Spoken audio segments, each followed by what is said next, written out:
a nossa participação do festival. Na verdade, nós que temos a agradecer a essa parceria, essa convergência de interesses que está marcando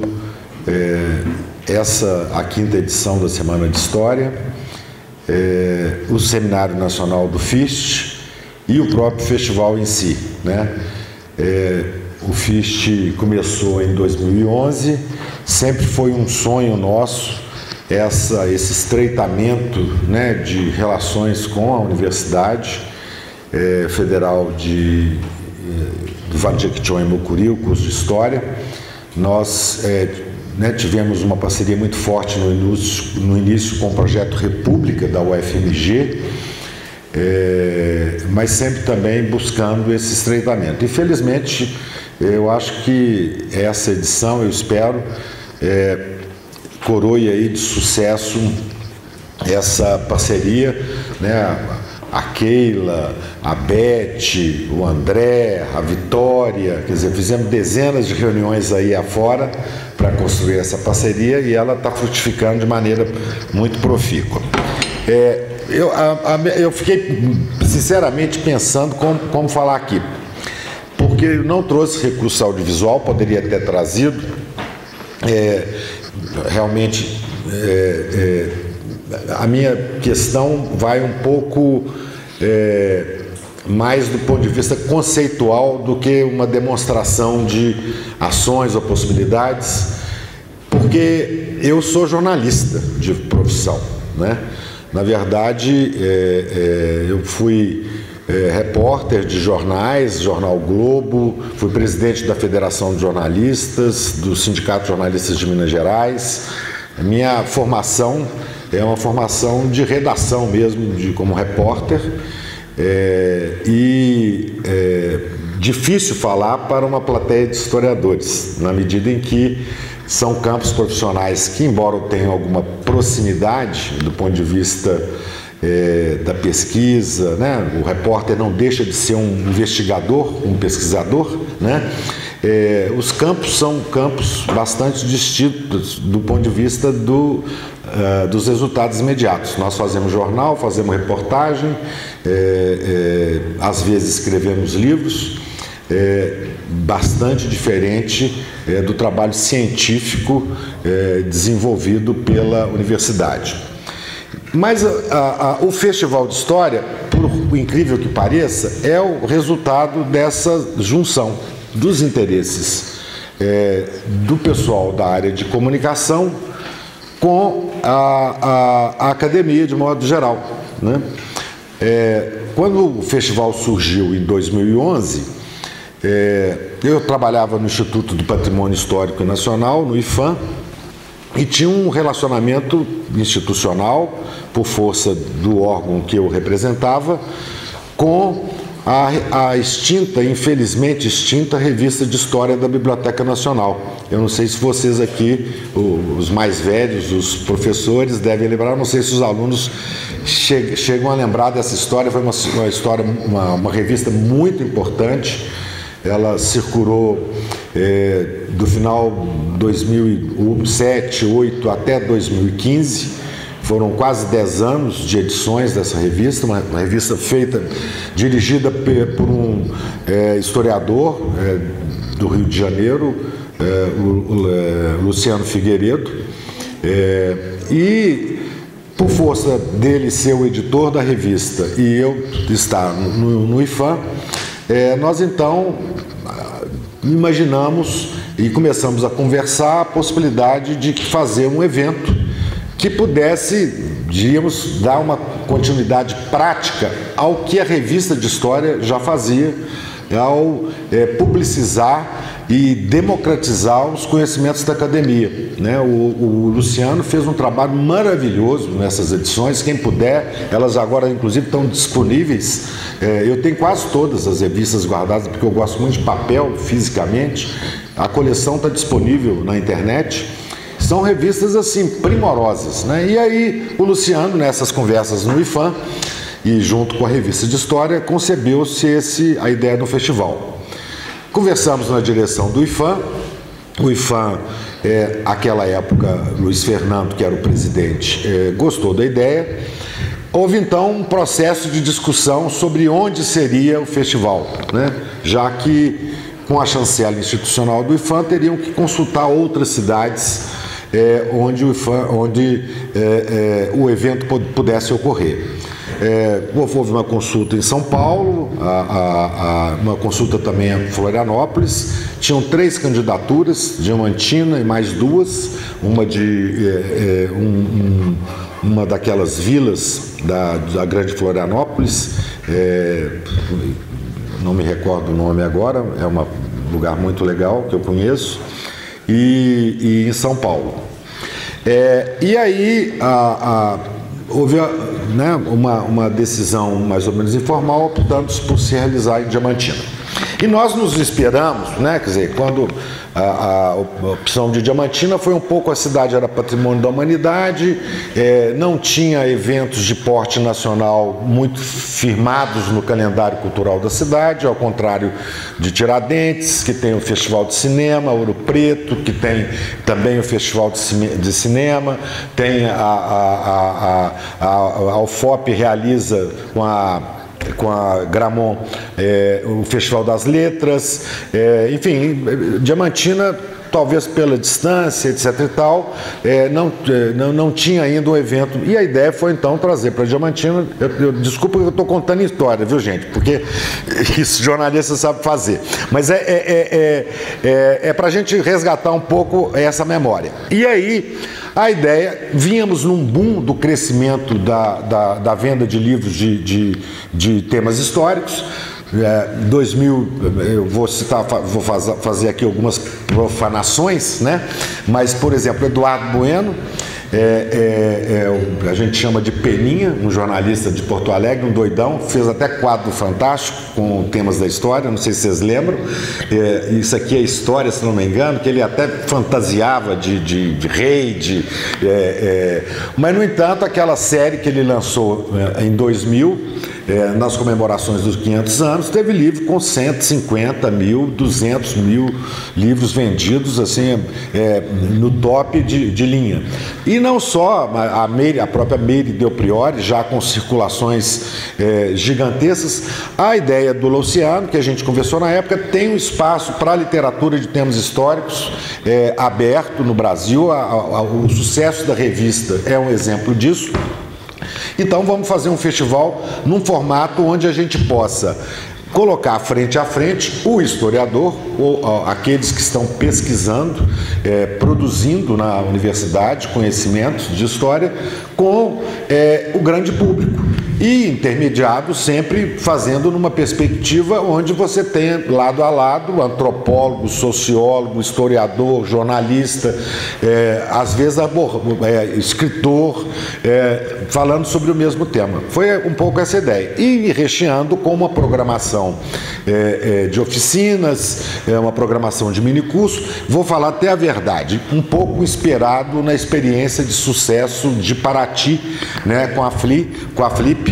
Né, a gente se inspirou um pouco naquele, tanto que a gente foi também com a tenda para a rua, né, botamos uma tenda na rua, como acontece em Paraty, né, na praça, um pouco inspirado naquela modelagem de um evento de massa, aberto, mas com uma pauta definida nos temas históricos, sem uma preocupação temporal, né, que foi uma discussão que nós fizemos lá atrás. Vamos pegar século XVIII, século XIX, século XX, século XVI, aí não pode ser um corte temporal, porque aí a gente vai acabar reproduzindo aquilo que a academia já faz também, né? Semana da História Colonial, né? Quer dizer, então a gente partiu para uma perspectiva atemporal e sempre procurando traduzir um pouco a questão daquilo que a gente estava tratando com o momento que o país estava vivendo, né? Em 2013, por exemplo, que foi um marco na história do festival, nós entramos a fundo nas histórias não contadas, que era exatamente naquele momento onde a Comissão Nacional da Verdade terminava o seu relatório sobre o período do regime militar, a questão dos desaparecidos, né, a descoberta do relatório Figueiredo, né, que trouxe à tona as atrocidades cometidas contra os índios na abertura da Transamazônica, né, mais de 8.000 índios assassinados barbaramente, né, naquele período. Então, abrimos ali naquele festival, exagerado até, porque foram 19 mesas, né, e aí você imagina, é de tirar o fôlego. Mas foram 19 mesas, trazendo entramos a fundo também na Operação Condor, né, na articulação das ditaduras do Chile, Brasil, Uruguai, Paraguai e Argentina, né, e Brasil naturalmente, na articulação das forças de inteligência para o combate aos opositores do regime. Então, portanto, sempre procurando sintonizar o festival a um determinado aspecto relevante da conjuntura. Em 2017 nós entramos na história do tempo presente, né, nessa discussão sobre as relações, né, já um pouco entrando nas fake news, pós-verdades, né, quer dizer, um pouco entrando nisso que nós estamos, infelizmente, e sombriamente vivendo hoje, né, até antecipamos, de certa forma, os discursos, né, naquele festival. Então, essa foi a fórmula que a gente começou a conceber e a desenhar lá em 2011 e que vem tendo essa longevidade, porque estarmos no 5º festival não é brincadeira, sobretudo nesse momento. E agora, em 2019, exatamente procurando beber nessa fonte do Darcy Ribeiro, não significando, no entanto, concordância absolutamente com o que ele advogou, escreveu, mas do ponto de vista da originalidade do pensamento dele, na definição de uma formação histórica e uma formação social e cultural do país, resultado de conflitos de negros, índios, europeus. Quer dizer, essa é um pouco esse conceito que é hoje muito criticado por algumas correntes da antropologia.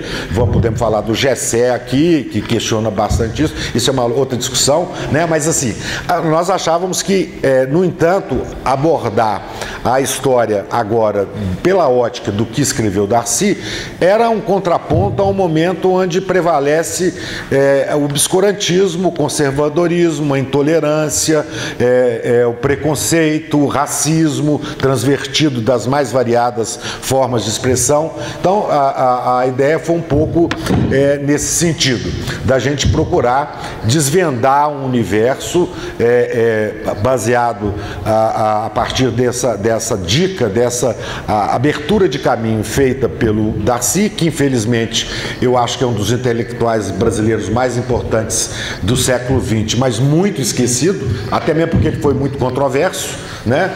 Da sua vida pessoal, até no final da vida ele foi um cara extremamente controverso, mas exatamente por isso há um certo preconceito com ele, mas ele nos oferecia uma vastidão de possibilidades de diálogo com a nossa formação histórica e cultural, né? E de fato as mesas do festival, vocês acho que já receberam a programação, né? Nós construímos isso aí coletivamente e acabou dando um recado. A minha dúvida é o seguinte, quer dizer, falando com vocês com toda sinceridade, com toda franqueza. Por mais que, né, quer dizer, a minha aproximação com os temas da história tem alguns motivos. Eu era mais ligado ao patrimônio, à questão do patrimônio cultural. Sempre fui muito ligado a isso, até mesmo talvez porque eu seja aqui de Diamantina, não sei se é nascido aqui e tal, não sei se por causa disso, mas enfim.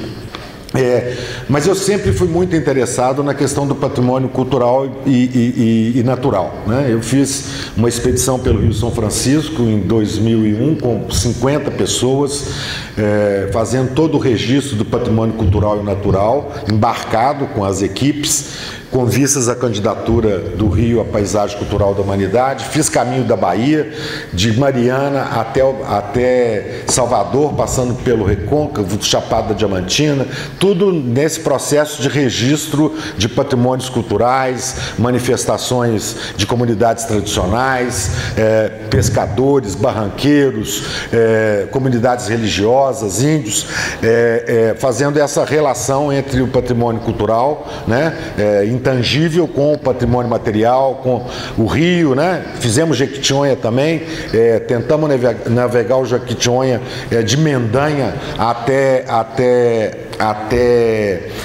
Belmonte, na Bahia, não conseguimos navegar nem 500 metros aqui em Mendanha abaixo, tamanho assoreamento, sinceramente, não conseguimos navegar. Fomos andando pelo rio, literalmente andando pelo leito do rio até Salta Divisa.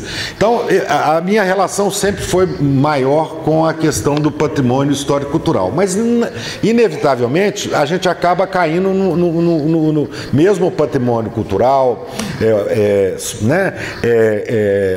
O patrimônio ecológico, o patrimônio natural, ele tem uma centralidade na história. Então, eu digo isso porque, para voltar ao tema principal, quer dizer, nunca a história foi tão necessária, tão urgente na história brasileira. Nunca, nunca. Eu tenho participei de movimentos políticos no passado, enfim, e independente da relação pessoal, só a gente, a própria leitura nos leva a isso. Mas nunca a história foi tão importante pelo grau, talvez um pouco, isso vai ser tratado com certeza pela Keila aqui na sequência, quer dizer, mas as transformações que nós tivemos de 95 para cá, de 1995 para cá, portanto, no recorte de 24 anos, do ponto de vista da circulação da informação, ela mudou radicalmente as formas de formação da consciência, do pensamento, ou das formas de desenvolvimento do pensamento e da consciência. Em 95, nós tínhamos uma situação, a internet chegou no Brasil em 1995, era linha de escada, né? Linha de escada por telefone, o sinal péssimo, você não conseguia, os computadores era MOS 16, não tinha, os celulares era aquele trombone e era difícil conseguir porque você não tinha como comprar, não tinha linha suficiente, né? Não tinha nenhum recurso os smartphones chegam a 10 anos, 13 anos atrás, o Google é de quanto? O Google não tem 15 anos, o Facebook, então você tem uma explosão de formas de comunicação, de meios de transmissão da comunicação. A minha profissão foi literalmente pro saco, de jornalista, com a explosão da internet. É só você ver as circulações dos jornais hoje no Brasil. Pega o Estado de Minas, que era um jornal que tinha 300 páginas no domingo, hoje você pegar, tem uma fileta. As redações tinham 500, 600 jornalistas, hoje tem 100, 150. Quer dizer, então há uma revolução que atingiu profundamente as formas de comunicação e de relação entre as pessoas. Você deixou de... se a gente lá, antes da rádio é de 1922, se antes da rádio você tinha a escola, a igreja como principal momento de formação e circulação da informação, ou então o boteco ou a porta do bar, hoje você vem com a rádio, depois você vem com a televisão, isso tudo num curso de 50 anos e de repente em 20 tudo muda. Todas as formas de expressão de comunicação mudam. E um território que eu digo, nós jornalistas, por exemplo, enquanto profissionais, não soubemos ocupar esse espaço. Como é o caso do jornalismo, e digo até mais, é o caso da publicidade ou da educação de modo geral, elas, se não nos apropriarmos desses novos cenários, nós vamos continuar assistindo o que nós estamos assistindo aí. Ou seja, eu lembro que quando começou a discussão da internet, em 1997, 98, havia aquela grande expectativa de que a internet fosse a democratizadora dos conhecimentos. conhecimentos, que fosse um instrumento de propagação e circulação livre da informação. E nós estamos vendo que é exatamente o contrário. Quer dizer, as formas como os sistemas de comunicação foram... É só a gente ver a eleição do ano passado com as fake news, né? O peso que teve o WhatsApp no processo eleitoral, né? Ao contrário daquela tese inicial de que a internet e essas novas redes, modalidades de circulação da informação democratizariam o conhecimento, isso não aconteceu. Pelo contrário, por exemplo, através da própria tecnologia, da robótica, né, você criou instrumentos de formação de seitas, né, ou que são as chamadas bolhas.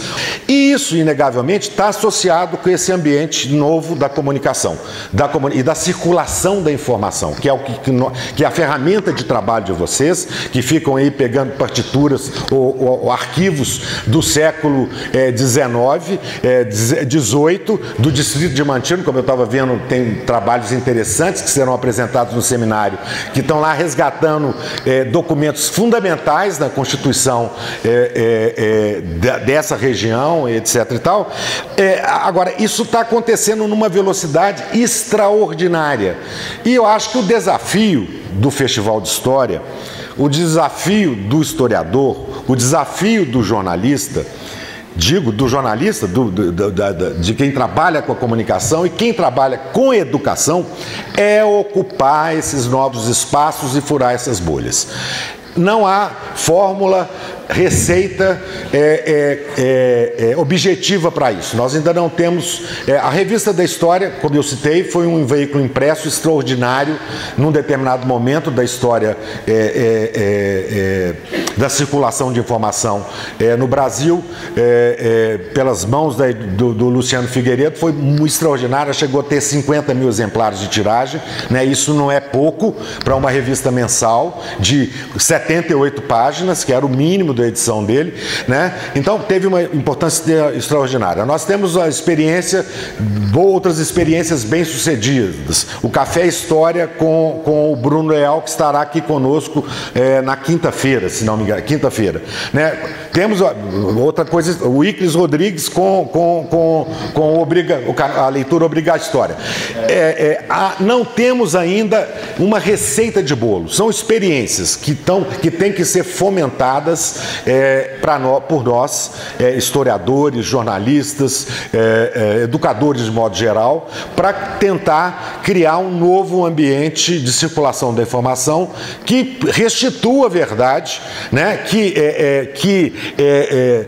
Coloque novamente na centralidade a informação no seu elemento mais puro, porque o que nós vemos hoje é exatamente essa capacidade dos sistemas de tecnologia desenvolvidos pelo Bannon, pelos americanos, pelas agências de espionagem, NSA, CIA, o correspondente no Brasil, a ABIN, né? Quer dizer, o que nós vemos hoje é um cenário onde a tecnologia favoreceu a que a internet não se transformasse num mecanismo de democratização da informação, da comunicação e de circulação das ideias, e se transformasse nesse monstro que está aí, que tem muito a ver com o que nós vivemos, né? Nós somos resultado, como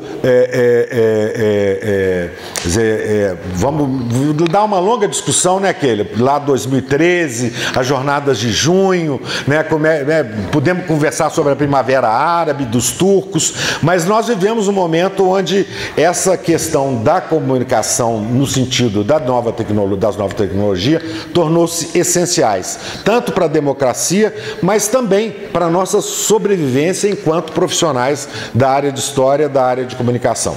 É isso. Obrigado.